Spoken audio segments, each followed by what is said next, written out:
Foi antes mesmo dos nazistas na Alemanha. O Brasil já tinha campos de concentração onde mais de 73 mil pessoas foram aprisionadas. Os nordestinos, vítimas da seca, da fome e das doenças, eram isolados nos chamados currais do governo, construídos em 1915 e em 1932 no Ceará.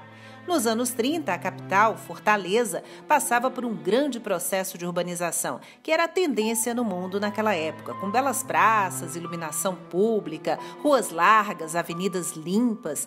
E com a chegada dos retirantes que fugiam da seca no interior, a população passou, de repente, de 20 mil para cerca de 130 mil pessoas. Aí, os moradores mais ricos reclamaram que aquela gente faminta, suja, maltrapilha, estava enfeiando a cidade.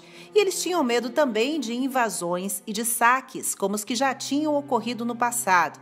Então, era preciso mandar logo aqueles mendigos para bem longe. Em 1915, por exemplo, uma primeira experiência para isolar essas famílias de sertanejos numa área chamada Alagadiço, em Fortaleza, foi mencionada no livro O 15, da escritora cearense Raquel de Queiroz.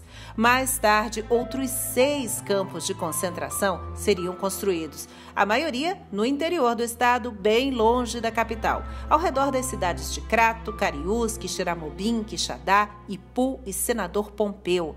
Algumas ruínas desses alojamentos ainda podem ser vistas.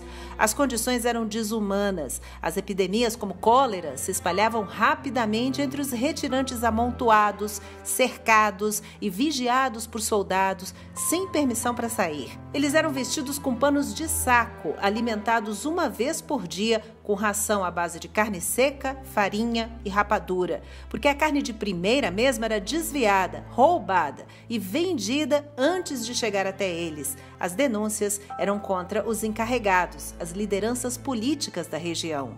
E muita gente acabou morrendo de fome, de doença, de fraqueza mesmo. Os cadáveres eram jogados em valas abertas, valas comuns, porque não dava tempo nem de cavar uma sepultura decente para cada um. E a estimativa é de que só em Senador Pompeu, no campo de concentração do Patu, mais de 2.000 pessoas morreram. Até hoje, uma caminhada dos moradores do município homenageia essas vítimas do flagelo uma vez por ano. A estiagem no Nordeste é periódica. Ela sempre volta para assustar o povo. No Ceará, é especialmente cruel. Em 1877, ou seja, no fim do século XIX, na chamada Grande Seca, 1/3 da população do estado foi dizimada.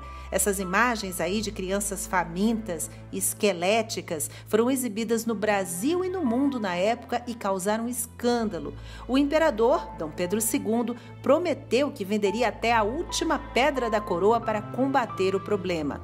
E começou aí a construção dos açudes e a migração dos nordestinos. Milhares foram para a Amazônia servir de mão de obra na extração da borracha. A cada nova estiagem, o governo então criava frentes de obras. Muitos sertanejos foram empregados, por exemplo, na abertura da estrada de ferro de Baturité, no Ceará.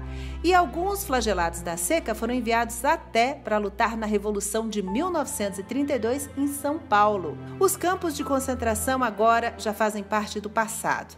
Um passado sombrio do Brasil, mas a promessa de políticas públicas, de trabalho e de assistência ainda está longe de resolver o problema.